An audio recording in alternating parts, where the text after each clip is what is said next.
bahwa sasaha ge mun hayang diberi kamuliaan ku Allah, diangkat derajatna ku Allah, maka kudu sabar tabah yang harapan sakabeh ujian-ujian ti Gusti Allah.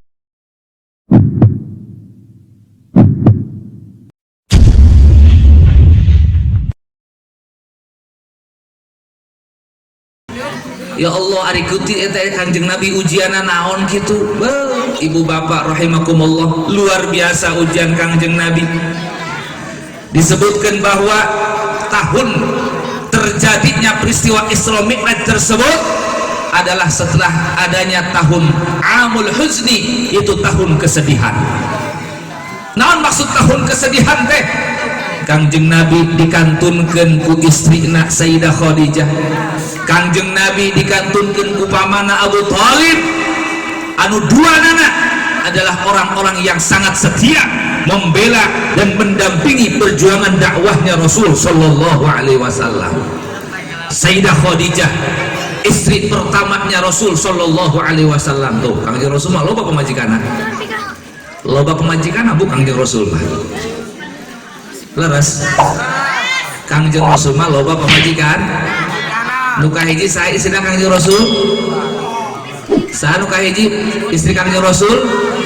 Sayyidah Khadijah radhiyallahu taala anha. Istri Kanjeng Rasul pertama teh Sayyidah Khadijah. Sayyidah Khadijah ketika nikah dengan Rasul usiana sabaraha? 40 tahun. Mun urang dia 40 tahun atuh geus ngarampe. Ieu mah lain deui jeung. Usia 40 tahun Kanjeng Nabi usia 25 tahun. Bari janda 40 janda. Tapi lain janda sembarangan ieu mah. Lain janda sembarangan. Kanjeng Nabi nikah dalam usia 25 tahun, Sayyidah Khadijah usia 40 tahun, bari statusna janda, ngan jandana janda beunghar. Oh, ieu murek nuturkeun Kanjeng Nabi sakalian kawin jeung janda beunghar. Arek Gus, arek moal Gus, kawin jeung janda beunghar. Kanjeng Nabi menikah dengan seorang perempuan yang kaya, berketurunan mulia, cantik. Tapi yang luar biasa bukan masalah cantiknya, yang luar biasa bukan masalah kaya rayanya, tapi yang luar biasa ini Sayyidah Khadijah, seorang perempuan yang sangat salihah dan sangat setia, selalu mendampingi dan membela perjuangan dakwahnya Rasul sallallahu alaihi wasallam. Sampai-sampai kekayaan beliau yang sangat banyak tersebut habis semuanya. Untuk apa?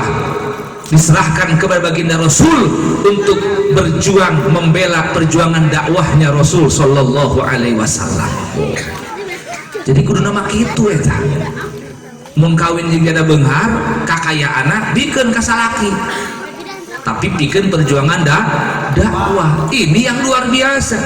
Sampai satu waktu para jamaah semua diceritakan katanya di siang hari yang sangat panas, Rasulullah sallallahu alaihi wasallam kembali dari perjalanan dakwahnya, lalu mengutuk pintu. Assalamualaikum. Dijawab dari dalam oleh Sayyidah Khadijah, waalaikumsalam.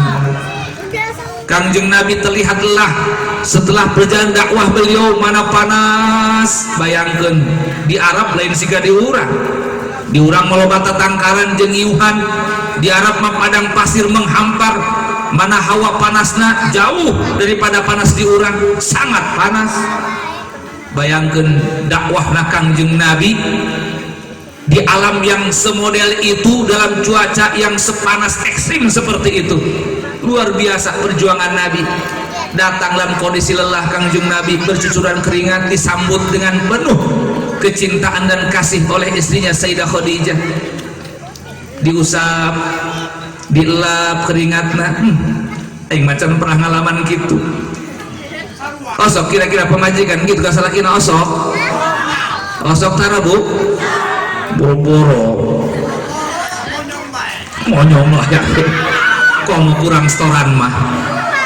laju bae can kena naon geus mana storana bo tah laju kitu bae pan lah salaki saya teh coba ayo Masya Allah luar biasa ibu.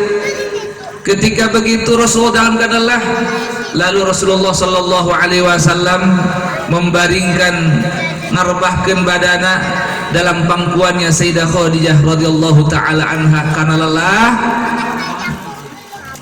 istirahat tiduran Kanjeng Rasul dalam pangkuannya Sayyidah Khadijah nepika tertidur. Masya Allahnya romantis cek budak warimah urang gitu tah henteu kira-kira jeung pamajikan sok kitu tara kira-kira komo-komo geus kolot mah geus parareot cek salaki geus teu semangat Ustaz cenah abi mas kolot teu semangat ke jeung nu kolot jeung nu ora mah semangat deui tah.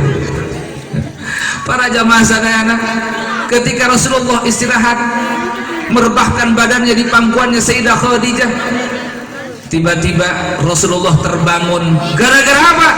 Gara-gara menetes air matanya Sayyidah Khadijah kepada pipinya Rasul sallallahu alaihi wasallam yang mulia. Netes si danona ka Kangjeng Rasul nepi terasa dinginnya sampai Kangjeng Rasul terbangun melihat Sayyidah Khadijah menangis. Dan Rasul bertanya, wahai istriku, apa dan kenapa gerangan, apa yang membuat engkau menangis? Kunaon ceuri? Wahai istriku, kenapa kau menangis? Kunaon ceuri, Neng? Naon Neng kaduhung tah boga salaki kula? Naon Neng kaduhung tah hartana ku kula dipake dakwah? Apa kata Sayyidah Khadijah? Wahai Rasulullah, wahai kasihku, wahai sayangku, wahai kecintaanku, aku menangis bukan karena aku menyesal menikah dengan engkau. Aku menangis bukan karena menyesal telah menghabiskan hartaku untuk perjuangan dakwahmu, tapi aku menangis karena saat ini aku sudah tidak punya apa-apa lagi untuk bisa membantu perjuangan dakwahmu. Coba jadi cerik teh lainnya nyesel jadi istri Kangjeng Nabi, tapi cerik kulantaran geus beak pakaiana sudah tidak punya harta lagi yang bisa diberikan untuk mendukung perjuangan dakwahnya Rasul sallallahu alaihi wasallam. Sehingga beliau katakan, wahai suamiku, wahai Rasulullah, jikalau seandainya aku mati lalu aku dikuburkan dan kemudian menjadi tulang belulang, dan andaikan engkau butuhkan tulang belulang itu untuk perjuangan dakwahmu, gunakan tulang belangku untuk perjuangan dakwahku. Sampai sakitu nata pamajikan. Masya Allahnya. Makanya Kangjeng Nabi ketika ditinggal wafat oleh istrinya luar biasa di dalam kesedihan. Saantosna istrina pupus ditinggal pula oleh pamannya yang selalu membela beliau, maka tahun itu disebut tahun kesedihan. Dalam kondisi ditinggal istri, ditinggal paman yang setia membela, maka kemudian lebih lagi orang-orang kafir membuat siksaan-siksaan, membuat teror-teror dan juga ancaman-ancaman ka Kangjeng Nabi jeung para sahabat. Makin warani orang-orang kafir ka Kangjeng Nabi, sampai kemudian akhirnya, tapi Nabi semua hadapi itu dengan penuh kesabaran dan ketabahan. Ngan gara-gara sabar, gara-gara tabah menghadapi berbagai macam ujian, akhirnya Allah subhanahu wa ta'ala mereka murahan, mereka anugerah, mereka istamawaan ka Kangjeng Nabi, yaitu dengan di Isra Mi'rajkeun. Jelas hartina naon? Kembali tadi hartina bahwa sasaha mun hayang diberi kemuliaan ku Allah, diangkat derajatna ku Allah, maka kudu sabar, tabah yang harapan sakabeh ujian-ujian ti Gusti Allah. Jelas rumah tangga hayang sukses berarti salaki jeung pamajikanna kudu ustad hayang sukses berarti ustad kudu santri hayang sukses berarti santri kudu pengusaha hayang sukses berarti usahana kudu sasaha lamun hayang sukses dina usahana tah, dina ngaji tah, dina urusan naon wae kuncina adalah kudu sabar. Satu tuh pelajaran tidak Isra Mi'raj. Lanjut para jamaah sadayana. Kedua, Isra Mi'raj adalah merupakan ujian keimanan bagi orang-orang yang beriman. Kenapa? Karena Isra Mi'raj Bapak Ibu rahimakumullah, lamun diukur ku logika mah teu asup kana logika. Naon sababna? Sabab cek logika mah perjalanan begitu jauh pasti membutuhkan waktu yang sangat lama, betul tidak? Terus tante kira-kira beda moal urang ka Maja, urang ka Jakarta, kira-kira waktuna beda ta moal? Beda. Urang ka Maja paling ge 10 menit, tapi urang lempang ka Jakarta sabaraha jam kira-kira? 2 jam atau 4 jam. Komo mun lempang ka Papua mah panungtungan Indonesia sabaraha jam kira-kira urang butuhna? Tentu akan lebih lagi yang kita butuhkan waktu perjalanan. Iya Kangjeng Nabi perjalanan dari Mekah ke Palestina. Setelah itu Kangjeng Nabi Mi'raj dari Palestina Masjid Aqsa menuju langit yang ke-7, lewat ke langit anu ke-7 nepi ka mustawa ka rof-rof segala-gala, nepi ka tempat anu can pernah disabak ku sasaha. Dalam waktu berapa? Cek Syekh Nawawi dalam waktu kurang lebih 4 jam atau kurang tina 4 jam. Coba 4 jam menempuh jarak jutaan kilometer ditempuh dengan waktu hanya 4 jam, bahkan kurang ti 4 jam. Lamun mungguh logika katarima tah moal? Mungguh logika kira-kira katarima tah moal? Moal. Piraku cek logika jelema ya, cek ahli logika. Lamun jelema ngandeukeun logika na piraku ti Mekah ke Palestina terus naik ngalewatan langit ke-7 nusak itu jutaan kilo dalam waktu yang 4 jam saja, masa iya bisa ditempuh? Pasti begitu.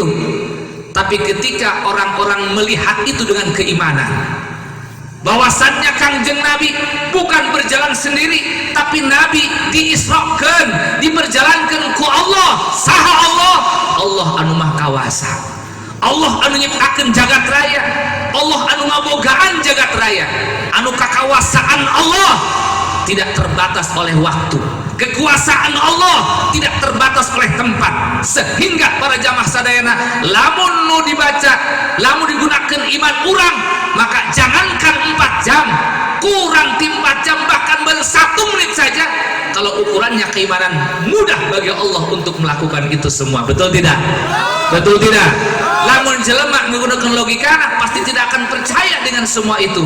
Tapi ketika orang menggunakan imannya, jangankan 4 jam, kurang 4 jam, sajam, kurang 3 jam, bagi Allah mudah saja, tidak ada yang sulit. Betul?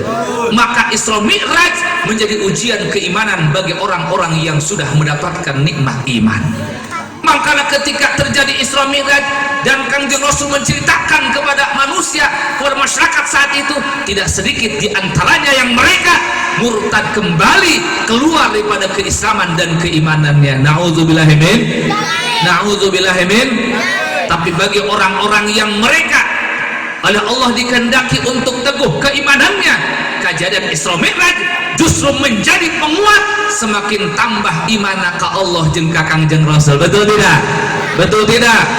Karena para jamaah sadayana, lamun jelma anu hatina bener iman ka Allah, meyakini bahwa Allah Maha Qadirun, tegasna Allah Maha Kawasa, yang kekuasaan Allah tidak terikat oleh syariat, kekuasaan Allah tidak terikat dengan waktu dan tempat, bahwa Allah mampu dan kuasa untuk melakukan apapun yang Allah kehendaki. Allah, kalau sudah Allah berkehendak munggu syariat mual mungkin, tapi lamun Allah berkehendak sangat mudah bagi Allah untuk menjadikan dan mewujudkannya. Betul tidak? Jelema umpamana munggu syariat aing maleuk-leuk karena naik haji, umpamana di mana syariatna bisa naik haji, bisa munggah haji. Tapi ketika Allah berkehendak untuk kita naik haji, maka mudah bagi Allah untuk mewujudkan keinginan kita itu. Betul tidak? Tukang bubur kita naik haji, tukang bubur bejana naik haji. Jadi tidak ada yang mustahil bagi Allah, tidak ada yang tidak mungkin bagi Allah. Nah, jadi para jamaah sadayana, Isra Mi'raj menjadi ujian sekaligus juga menjadi penguat bahwasannya yakin seyakin-yakinnya bahwa Allah Maha Kawasa pikeun melakukan apapun yang dikehendakinya. Betul? Betul. Para jamaah sadayana, jelema mukmin, bagi seorang mukmin tidak ada sesuatu yang berharga yang dia miliki melebihi keimanannya. Betul tidak? Betul tidak? Kira-kira jelma anu bener iman ke Allah yang lebih berharga, jabatan atau imannya? Jabatan atau imannya? Kira-kira orang yang betul-betul iman, betul-betul mukmin, yang berharga imannya atau hartanya? Yang berharga imannya atau pangkatnya? Bagi orang mukmin yang betul-betul tahu tentang nilai keimanan, maka yang dia miliki yang paling berharga adalah imannya, bukan pangkatnya, bukan jabatannya, bukan hartanya. Betul tidak? Sehingga orang mukmin yang betul-betul sejati dalam keimanannya, dia siap mengorbankan pangkatnya demi keselamatan imannya. Betul? Dia siap mengorbankan pangkat jabatannya demi menyelamatkan keimanannya. Betul? Bahkan dia siap mengorbankan hartanya, bahkan nyawanya sekalipun demi mempertahankan keimanannya. Betul tidak? Betul tidak? Eta jelma mukmin beneran karakter. Ieu mah jelma mukmin model urang ieu. Ada uang ngakuna doang mukmin ge. Naon sababna? Sabab buktina mah urang mah kadang-kadang wani ngorbankeun keimanan demi mendapatkan harta. Betul? Ngorbankeun iman demi mendapatkan jabatan. Betul? Ngorbankeun iman demi mendapatkan pangkat. Betul? Nauzubillahi min. Mari kita contoh para jamaah sadayana dalam kisah Isra Mi'raj. Kangjeng Rasul sallallahu alaihi wasallam dalam perjalanannya beliau mencium wangi yang sangat wangi. Ketika Rasul nanya kepada Jibril yang menemani Isra Mi'raj, apa kata Nabi? Wahai malaikat Jibril, ini wangi amat. Wangi siapakah ini? Ini wangi kok luar biasa. Kata malaikat Jibril, ini wanginya seorang perempuan, itu namanya Siti Masyitoh. Seorang perempuan namanya Masyitoh. Kok bagaimana ini perempuan yang bisa mendapatkan kemuliaan seperti ini? Diceritakan katanya Siti Masyitoh itu adalah pembantunya Fir'aun laknatullah alaih. Siti Masyitoh eta awewe tukang nyisiran anak awewe na Fir'aun. Tukang nyisiran. Nanti Siti Masyitoh menyimpan dan menyembunyikan keimanannya. Harita Fir'aun ngaku pangeran, mengaku Tuhan, dituhankan keluarga jeung masyarakatna. Luar biasa. Tapi Siti Masyitoh perempuan yang jadi pembantunya Fir'aun, dia menyembunyikan keimanannya. Bagi dia bukan Fir'aun sebagai Tuhan, tapi Allah Tuhan semesta alam.